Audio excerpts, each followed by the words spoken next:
We're exploring the natural history of Missouri's Katy Trail State Park, dividing the nation's longest rail trail into laid-back segments that leave time to appreciate trailside features. Each trail segment has its own distinct geology, ecology, and geography, as summarized in our series intro video, linked below.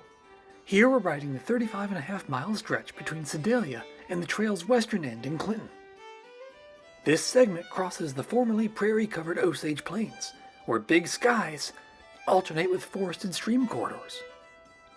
While the region might seem flat at first glance, it was anything but flat to the railroad builders, whose route mostly cut across the primary drainage pattern of these rolling plains.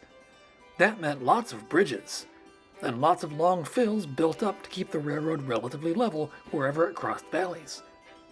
These fills can rise surprisingly high over the surrounding landscape, and show up well in this stretch north of Green Ridge. Of course, the builders also had to excavate cuts into the landscape whenever the route crossed the higher ground between streams. A flat horizon does not mean a flat railroad bed. North of Windsor, you'll encounter the highest point anywhere along the trail, with its panoramic views across a horizon of corn that displaced the original prairie. You might notice the long grade descending toward Clinton. If not, it will catch your attention on the way back up. But imagine how much more up and down you'd be doing if it weren't for that rail bed. To illustrate this, here's a short section of the trail where we extracted a parallel elevation profile offset by about 150 feet. The resulting cross-section shows the terrain you might be riding without the railroad, and why rail trails are such a great concept. Here at Windsor, an especially long fill spans a wide valley just north of town. The Rock Island Railroad later followed this valley, taking advantage of the Katy's high fill to cross beneath the Katy main line rather than at grade. You can clearly see the fill and bridge in this historic photo looking northwest up the Rock Island's main line toward its crossing beneath the Katy in the distance.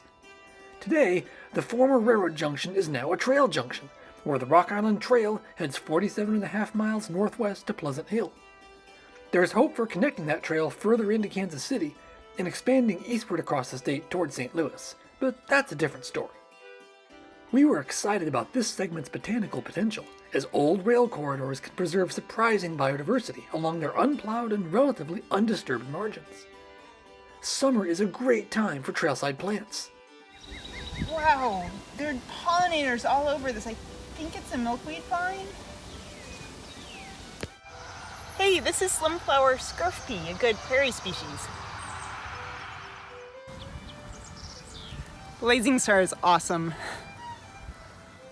But to be honest, we were often underwhelmed by trailside botany, and part of the problem seems to be neglect or less than optimal management choices. While aging interpretive signs describe the use of prescribed fire and other management efforts, most of the prairie restoration areas looked somewhat like this, with an unfortunate combination of overgrown woody brush and excessive herbicide use that actually suppressed biodiversity compared with trailside areas that were just mowed. You can see the difference along this stretch paralleling Highway 52 south of Calhoun, where the road shoulder mowed by the Missouri Department of Transportation had a nice mix of prairie plants, while the trail corridor managed by the state park is choked with sumac and other woody brush that clearly hasn't seen fire or even a pair of loppers in a long time. But that being said, we still found a variety of cool plants to stop and enjoy.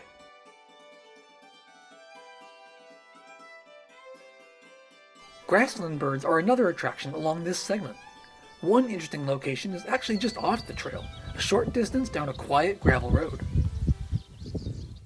At Bryson's Hope Conservation Area, you can explore an area that was managed for the recovery of greater prairie chickens. Although those attempts have been unsuccessful here, other important grassland birds such as dick thistles and bobwhite quail make this area home. Private lands can also host good bird watching and listening, as at this attractive pasture where dick thistles, meadowlarks, and bluebirds were singing, along with the classic summer soundtrack of annual cicadas. I had fun recording trailside bird sounds here, despite some challenging background noise. And there's always opportunities for other wildlife watching. The recent rainfall brought a lot of turtles out onto the trail, which we sometimes helped across. And even the rabbits were happy. Just as some of the most interesting biodiversity can be found beyond the trail corridor, some important geologic features are nearby but not easily accessible. The rail line traversed one of Missouri's major coal fields, where coal was mined for almost 150 years. The original underground mines didn't leave much surface trace, but the major strip mines that succeeded them most certainly did.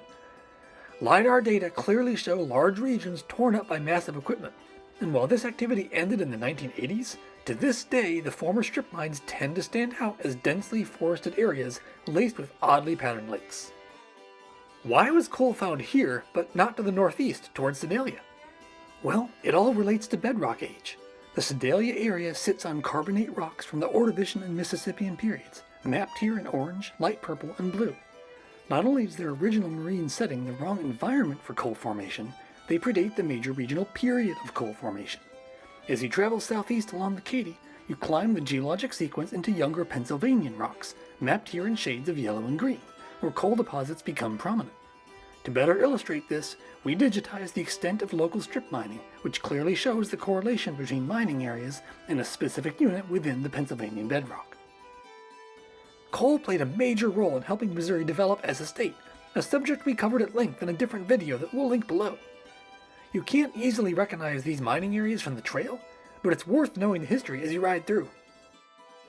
Overall, trailside bedrock exposures of any kind aren't common in this segment, though you can often see rock down in creek bottoms spanned by the plentiful bridges. In fact, the best rock exposure you'll encounter is in the foundations of Sedalia's beautiful depot, which hosts an abundance of interesting fossils in limestones of Mississippian age. Missouri's Osage Plains are especially prone to dynamic weather, and one joy of riding this segment is the chance for big sky weather watching. Our mid-July ride let us experience several fascinating extremes. Strong overnight storms dropped multiple trees across the trail, though we soon encountered a state park maintenance crew hard at work clearing the debris. On the other hand, Missouri was in the grip of a worsening drought, producing extensive deep cracks along the trail that you wouldn't want to drop a bike tire into. Although unstable weather can be a challenge for a long-distance trail ride, it helps to be a meteorology nerd like me and think of it as a feature, not a bug. To learn more about this segment, check out its parallel video in our logistics series, where we discuss using Amtrak to reach the Sedalia trailhead, more details on handling weather along the trail, interesting places to stay and explore in Windsor and Clinton, and more. All our Katy Trail content is now collected in one convenient place on our website, linked below. If you like this content and want to help our channel keep going, we'll be grateful for any support you can provide, including leaving an easy tip via Ko-fi. Thanks for watching, and see you next time.